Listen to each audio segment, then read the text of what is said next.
चलिए समझते हैं बायोलॉजी के चैप्टर कुछ बाकी, जिसका नाम था ब्लड।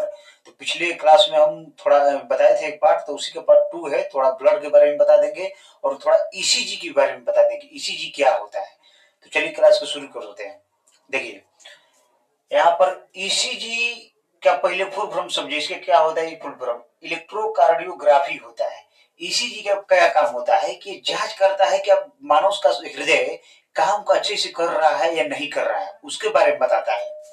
इसका पूरा नाम होता है इलेक्ट्रोकार्डियोग्राफी होता है। इसमें 12 लीड लगे होते हैं। मानव शरीर में ईसीजी की मशीन में से लगा करके और मानव शरीर में 12 लीड लगाए जाते हैं, जिससे पता चलता है कि हृदय अच्छा से काम कर रहा है या नहीं कर रहा है, उसी के बारे में बताता है ईसीजी। देखिए एक ग्राफ है, एक ग्राफ चलता रहता है, आप लोग टीवी स्क्रीन पर कभी देखे होंगे।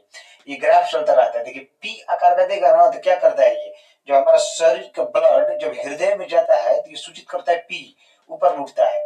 और जैसे जैसे ये जो लाइनिंग है ऊपर तक जाता रहेगा, तो ये आर क्या करेगा, ये जब तेजी से बढ़ेगा ना तो आपका हार्ट जो तेजी से पंप करेगा, तो दर्शाता है कि मतलब आपका हृदय तेजी से चल रहा है, ये बताता है। और यहाँ पर देखिए जो एस आता है तो ये नीचे ला करके फिर यहाँ पर टी तक पहुंचाता है। माने ये सबसे पहले पी इसमें समझ दिखाता है कि आपके हृदय में खून जा रहा है, और इसको तेज जा रहा है कि कम जा रहा है ये दर्शाता है आर, जिसे पता चलता है कि आर से पता चलता है कि आपका हृदय तेज धड़क रहा है, बहुत की कम धड़क रहा है। तो बहुत तेज धड़कता है आर से, यहाँ से तो पी आर एस टी ये सूचित किया जाता है, ग्राफ बताया जाता है। ये ग्राफ से ही पता चलता है कि क्या आपका हृदय की स्थिति है। तो चलिए यहाँ से ईसीजी के बारे में समझ गए। ये क्या होता है, हृदय की भी जांच किया जाता है। इलेक्ट्रोकार्डियोग्राफी इसका फुल फॉर्म होता है। इसमें 12 लीड लगाए जाते हैं मानव शरीर में, जो कि छाती में भी और कुछ बाजू में भी लगाए जाते हैं। तो चलिए समझते हैं, अब कुछ ब्लड के बारे में समझ लेते हैं। देखिए ब्लड प्रेशर, जिसे बीपी कहा जाता है, पूरा नाम होता है ब्लड एवं प्रेशर। ये देखिए वो सिस्टोलिक और डिस्टोलिक। तो पहले समझ लेते हैं कि ब्लड प्रेशर में सिस्टोलिक और डिस्टोलिक क्या होता है। देखिए विलियम हार्वे ने बताया था कि जब तक आप जिंदा हैं आपका ब्लड पूरे शरीर में प्रवेश घूम दौड़ता रहेगा, जिसे कि देखिए 120 के प्रेशर से जाता है और 80 के प्रेशर से आता है। तो देखिए 120 के प्रेशर जो ब्लड गया तो उसे क्या कहा जाता है, सिस्टोलिक कहा जाता है।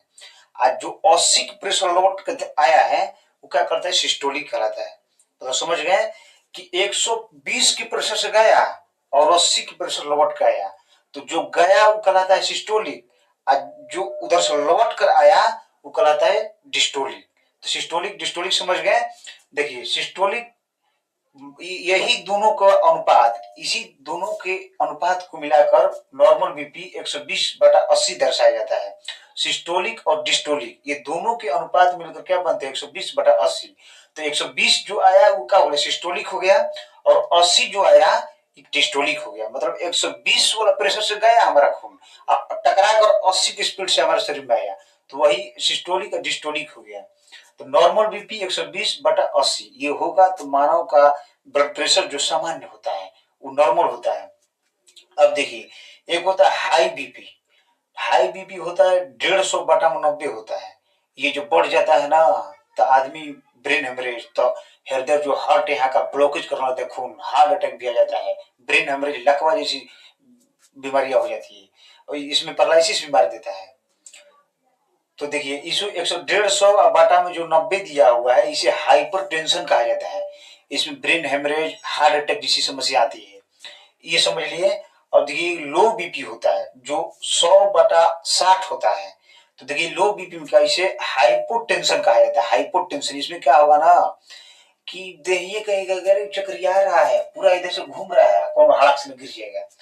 तो इसमें लो भी दिक्कत है, और लो बीपी है तो बहुत दिक्कत है, और हाई भी है तो वो भी दिक्कत है। इसलिए बीपी हमारा नॉर्मल होना चाहिए 120/80। तो देखिए लो में समझ गए कि 100/60 होता है, जिसको हाइपोटेंशन कहा जाता है। इसमें लो हो जाता है तो चक्कर आने लगता है और आदमी गिर जाता है, लो में भी समस्या है। हाई हाई बीपी में 150/90 होता है, जो कि हाइपरटेंशन कहा जाता है। इसमें ब्रेन हेमरेज और हार्ट अटैक की समस्या आती है, तो इसे हाइपरटेंशन ऐसे हाइपोटेंशन कहा जाता है। ये समझ गए आप लोग।